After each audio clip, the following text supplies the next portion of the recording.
Oke, kali ini kita mau bahas sesuatu yang dalam banget, yaitu hubungan antara politik dan kemanusiaan.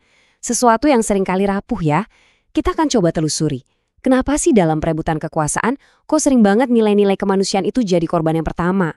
Kita langsung mulai dengan kalimat yang jujur aja nusuk banget.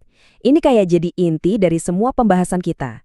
Sebuah pengingat kalau di tengah semua ribut-ribut soal kekuasaan, ada sesuatu yang paling penting yang justru sering kita lupakan. Nah, buat ngerti di mana letak salahnya, kita kayaknya perlu mundur sedikit balik ke awal.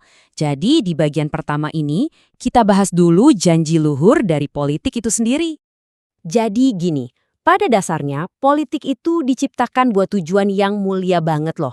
Politik itu harusnya cuma alat, sebuah sistem yang kita bikin bareng-bareng buat ngatur hidup kita semua, buat mastiin ada keadilan, dan yang paling utama, buat melayani kebutuhan dan martabat kita sebagai manusia. Itulah janji awalnya. Tapi, ya kita semua tahulah ya, janji itu seringkali belok di tengah jalan. Nah, disinilah kita masuk ke jantung masalahnya. Gimana caranya alat yang harusnya melayani, itu kok malah berubah jadi sebuah mesin yang dingin? Nah, titik kritisnya itu di sini. Ada pergeseran yang fundamental banget. Politik yang tadinya soal melayani, pelan-pelan tapi pasti, berubah jadi soal mendominasi.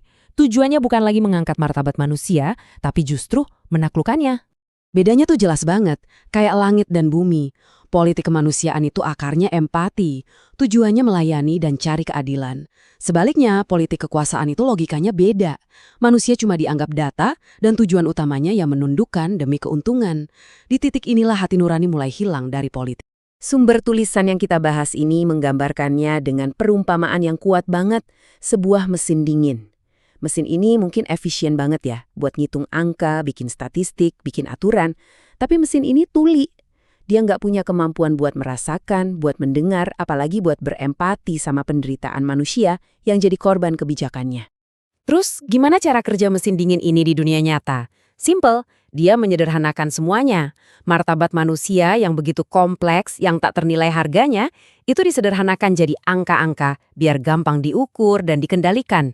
Manusia diubah jadi data, statistik, suara pemilu yang cuma diingat 5 tahun sekali, objek kebijakan yang nggak punya suara. Dan yang paling parah, penderitaan mereka dianggap cuma sebagai risiko yang bisa ditoleransi. Manusia jadi kehilangan muka, kehilangan suara, cuma jadi angka-angka mati. Akibatnya apa dari semua ini? Nah, ini yang membawa kita ke bagian selanjutnya, sebuah dampak yang nggak selalu kelihatan mata, kehancuran sunyi. Kehancuran ini tuh bukan kayak ledakan bom yang tiba-tiba. Justru ini lebih mirip rayap yang ngerogotin pondasi rumah. Dia datangnya diam-diam, pelan-pelan, nyebar ke seluruh sendi masyarakat. Seringkali kita nggak sadar, sampai tahu-tahu semuanya udah retak dari dalam. Proses ngerinya ini terjadi lewat 3 langkah. Ini penting banget buat kita sadari. Pertama, normalisasi ketidakadilan, yaitu saat kita mulai nganggap ketidakadilan itu hal yang wajar. Kedua, pembiasaan ketimpangan. Pas kita mulai ngerasa ketimpangan itu ya takdir. Dan yang terakhir, pembenaran kekerasan. Saat kita mulai cari-cari alasan buat membenarkan kekerasan pada sesama. Jadi, intinya di sini.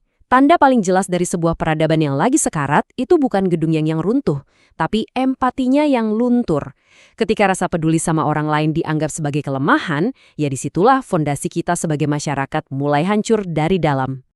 Oke, sekarang kita gali lebih dalam lagi ya. Kita lihat gimana fondasi moral dan etika itu bisa terkikis dalam proses ini. Kita masuk ke bagian soal moralitas yang hilang. Di sini terjadi semacam barter yang rugi banget. Prinsip-prinsip ideal ditukar sama hal-hal yang pragmatis.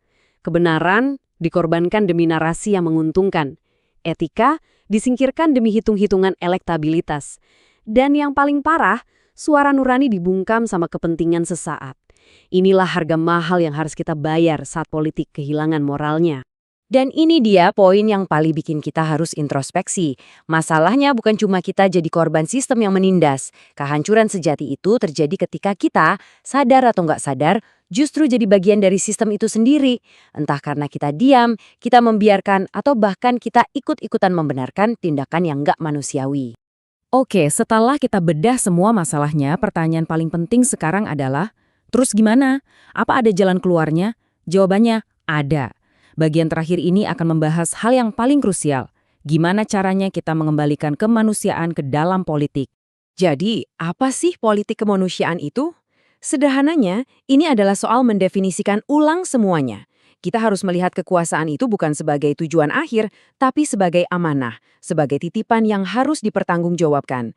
Dan negara itu bukan cuma gedung atau aturan, tapi ruang hidup kita bersama, lengkap dengan segala harapan dan juga luka-lukanya. Perubahan cara pandang ini mengubah segalanya.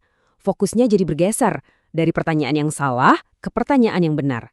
Bukan lagi nanya, ini untungnya apa buat kelompok saya? Atau ini bagus nggak buat elektabilitas? Tapi pertanyaannya jadi, apakah ini adil? Dan apakah ini memanusiakan mereka yang paling lemah? Nah, ini yang menggarisbawahi kenapa semua ini penting banget. Kita bisa aja bangun gedung-gedung tinggi, ekonomi tumbuh pesat, tapi kalau semua itu dibangun di atas penderitaan orang lain dan hilangnya empati, kemajuan itu cuma ilusi. Kita cuma menciptakan sebuah keteraturan yang rapi, tapi nggak punya jiwa. Kosong. Terus siapa yang bertanggung jawab? Tulisan ini ngasih panggilan yang jelas banget. Ini bukan tugas orang lain, bukan tugas generasi sebelum kita. Ini tugas kita, generasi hari ini, buat berjuang mengembalikan politik ke akarnya yang paling dasar, yaitu kemanusiaan. Sebagai penutup, coba deh kita sama-sama renungkan pertanyaan ini. Sebuah pertanyaan yang benar-benar menguji siapa kita sebenarnya. Kalau sistem yang kita ciptakan untuk hidup bersama justru berhenti memanusiakan kita, apa dampaknya buat diri kita sendiri?